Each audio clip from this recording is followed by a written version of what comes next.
सुप्रभात। अयोध्या 5000 वर्ष पहले विध्वंस हुआ। उस विध्वंस में सबसे मूल चीज हमारी जो हमसे छूटी, जिसके कारण हम नीचे की गति की तरफ चले गए, उनमें से एक थी हमारी भाषा। और वो भाषा थी संस्कृत।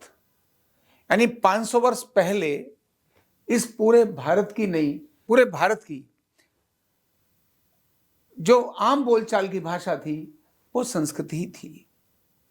2000 साल से 5000 साल पुरानी बात तो थी ही, लेकिन विध्वंस से पहले सबसे अधिक जो भाषा बोली जाती थी वो संस्कृत ही थी। गुरुकुल के अंदर विद्यार्थी संस्कृत में ही पढ़ते थे।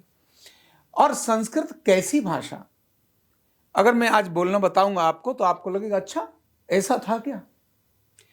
33 करोड़ देवताओं की भाषा। कितने करोड़?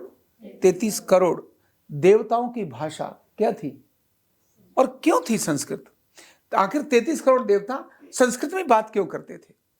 जितने भी ऋषि हमारे देश के और जो अध्यात्म की उच्च अवस्था में जाकर के अनुसंधान करते थे, उस अनुसंधान को जो उनको ब्रह्मांड से चीजें मिलती थी, उनको बोल करके या लिख करके लिपिबद्ध करते थे, वो किस भाषा में करते थे?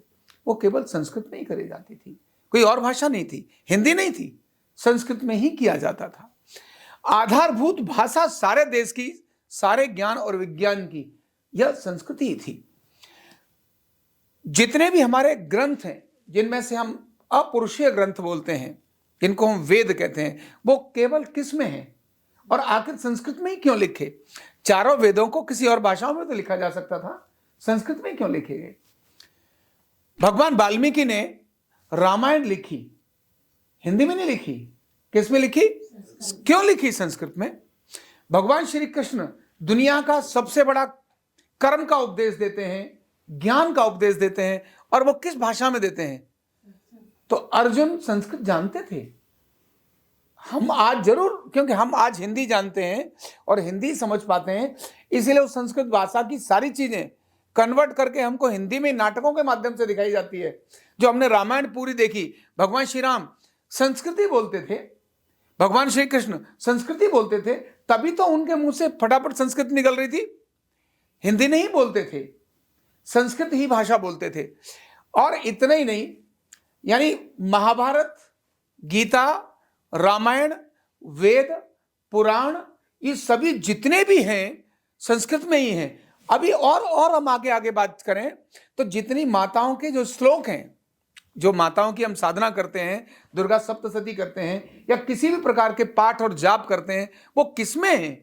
कौन सी भाषा है? सरल करके हिंदी जरूर लिख दी होगी, ऐसे तो गीता को भी हिंदी में उसका, लेकिन कहते हैं भावार्थ और अर्थ किया है, हिंदी में लिखी नहीं थी। सारे ग्रंथ आखिर हिंदी में लिखे क्यों गए थे? संस्कृत को कितनी बुरी तरह से हमसे दूर कर दिया गया। संस्कृत इतनी दिव्य संस्कृत, आज दुनिया की बड़ी बड़ी यूनिवर्सिटीज अपने आज से नहीं, आज से 50, 60, 100 साल पहले से जो देश दुनिया में टॉप गिने जाते हैं, उनकी यूनिवर्सिटी में रिसर्च के अंदर जो विषय मेन भाषा है, रिसर्च की भाषा दुनिया की, वो संस्कृत है। लेकिन भारत के अंदर रिसर्च की भाषा अंग्रेजी है। कितना गड़बड़ है। मतलब जो अधूरा ज्ञान जिससे मिलता है, अगर देखें तो इनकम्प्लीट भाषा, जो बोली कुछ जाए, लिखी कुछ जाए और समझी कुछ जाए, यह अदर देन संस्कृत ही है। केवल संस्कृत एक ऐसी भाषा है जो बोली जाएगी, वही पढ़ी जाएगी और वही सुनी जाएगी और वही लिखी जाएगी। अंग्रेजी में लिखेंगे कुछ, बोलेंगे कुछ। फटूरे और फ्यूचर, फटूरे और फ्यूचर, नटूरे और नेचर, माने बोलेंगे कुछ और उधर अगर नामों में भी अगर बदल कर दिया तो मैं उसकी तुलना नहीं करना चाहता, लेकिन मैं ये कहना चाहता हूं कि भारत की वह अद्भुत एक भाषा जिसके कारण भारत विश्वगुरु था, और वो थी संस्कृत, जो सभी भाषाओं की जननी थी, जिस भाषा के अंदर कोई त्रुटि नहीं थी, जो भाषा प्राकृतिक भाषा थी, माना पेड़ पौधे जिसको समझते थे वो संस्कृति भाषा को समझते थे। लेकिन उस भाषा के प्रति इन 500 वर्षों में हमारे देश में कैसा कर दिया। अगर कोई संस्कृत बोलता है, अरे रहने दे पंडित है तू, पंडित मतलब विद्वान होता था, पंडित मतलब बदतमीज है, पंडित का मतलब है लालची है, मतलब ये शब्द प्रयोग, यानी पंडित मतलब लालची है, पंडित मतलब थोड़े 2 पैसे के पीछे लुढ़क जाएगा, पंडित मतलब केवल पूजा पुजारी कर रहा है, अरे तू रहने दे, पंडित है तू तो संस्कृत बोलता रहता है, ऐसा करके।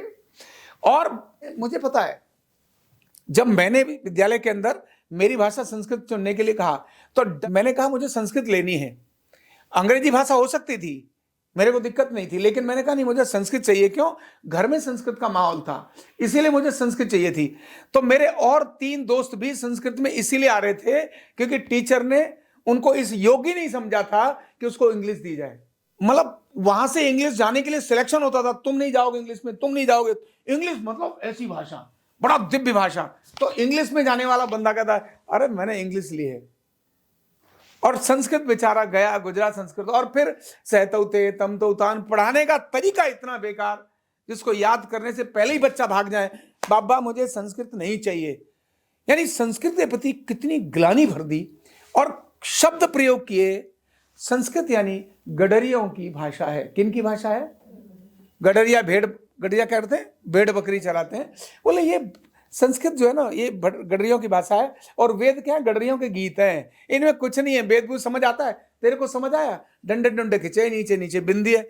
मतलब इस प्रकार की योजना पूर्वक ग्लानि इस संस्कृत के प्रति हमारे देश में जो भरी, जो विज्ञान जिसके कारण, जो भाषा जिसके कारण भारत विश्वगुरु हुआ, वो भाषा जो भारत के सारे ग्रंथों की भाषा है, वो भाषा जो भारत के सारे महापुरुषों की भाषा है, वो भाषा जो 33 करोड़ देवताओं की भाषा है, वो भाषा जिसको जो बोलने से तनाव खत्म होता है, वो भाषा जिसको पढ़ने से आत्म शांति मिलती है, वो भाषा जो केवल मंत्रोच्चारण से, यानी मंत्र किसमें है? संस्कृत में है। एक शब्द के बोलने से, मंत्र के बोलने से तूफान जिसके द्वारा आ जाए, ऐसा कोई अंग्रेजी में शब्द बोल के दिखाए ना, गाली देकर तो जरूर थप्पड़ पड़ेगा जो गाली बोलेगा, लेकिन एक मंत्र बोला, ओम नमः शिवाय, केवल मंत्र जाप करने से चारों तरफ किस प्रकार का ऑरा खड़ा हो जाता है। एक किसी भी प्रकार का गायत्री मंत्र बोलो, चाहे त्र्यंबक मतलब उनका जो अपना महामृत्युंजय मंत्र, जो मृत्यु को जीत सके, ऐसा मंत्र किस में है? संस्कृत में है। यानी ऐसी ताकत वाली भाषा जो थी, उस भाषा को हमसे दूर कर दिया। ये 500 वर्षों का एक बहुत बड़ा पराभव था। वक्त बदल गया है, अयोध्या में श्री राम का राज्य आ गया है। अयोध्या भारत की नाभि, दुनिया की नाभि अब अपनी जगह पर है। इन सब चीजों को फिर से स्टोर करने की आवश्यकता है, फिर से गौरव की आवश्यकता है कि यस, संस्कृत भाषा ही हमारी अपनी भाषा है।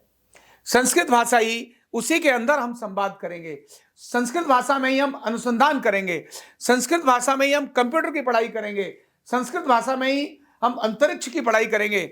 मैं एक बात और शेयर करता हूं, दुनिया के लोग, हमारे जो शंकराचार्य है, वो नॉर्मली संस्कृत बोलते हैं। हमारे कहने के लिए इंग्लिश और उनकी अनेक सारी भाषाएं आती है, लेकिन उनके अपने जो संवाद है वो संस्कृत में होते हैं।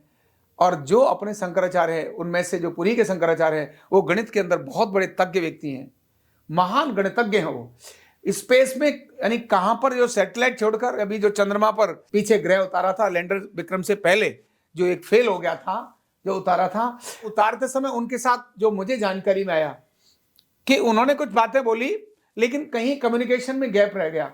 अदरवाइज तो जितने भी स्पेस अनुसंधान वाले लोग हैं, वो उनको जाके बात करते थे, कब किस समय पर कहां पर हमें अपना रॉकेट उतारना है, जो अपना जो यान है वो उतारना है, या जो प्रक्षेपण जो किया है वो उतारना है, वो उनसे बात करके करते थे, चीजें ठीक जाती थी। यानी संस्कृत वो भाषा है। तो वास्तव में हमें फिर से अपनी संस्कृत भाषा को उसी प्रकार से लेने की आवश्यकता है। और लेने की आवश्यकता नहीं, हो गया अब तो संस्कृत मतलब एक कॉमन, दुनिया के लिए संस्कृत का विषय प्रेम हो गया।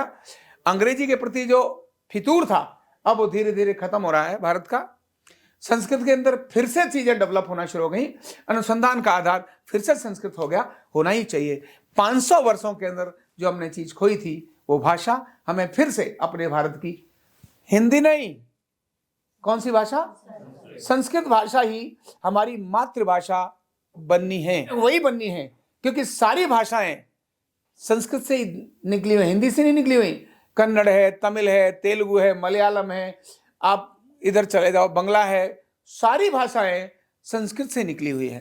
तो अगर संस्कृत बोलना शुरू करेंगे तो सब तरफ बहुत इजी होगा और ग्रंथों का ज्ञान भी हम सरलता से कर पाएंगे। बहुत बहुत धन्यवाद। न्यूरोथेरेपी का कंप्लीट कोर्स सीखने के लिए जुड़िए हमारे ऑनलाइन ट्रेनिंग प्रोग्राम से और जानिए करीब 100 बीमारियों का इलाज बिना दवा और बिना मशीन के। इस न्यूरोथेरेपी ऑनलाइन ट्रेनिंग प्रोग्राम से आप घर बैठे बन सकते हैं गवर्नमेंट सर्टिफाइड न्यूरोथेरेपिस्ट।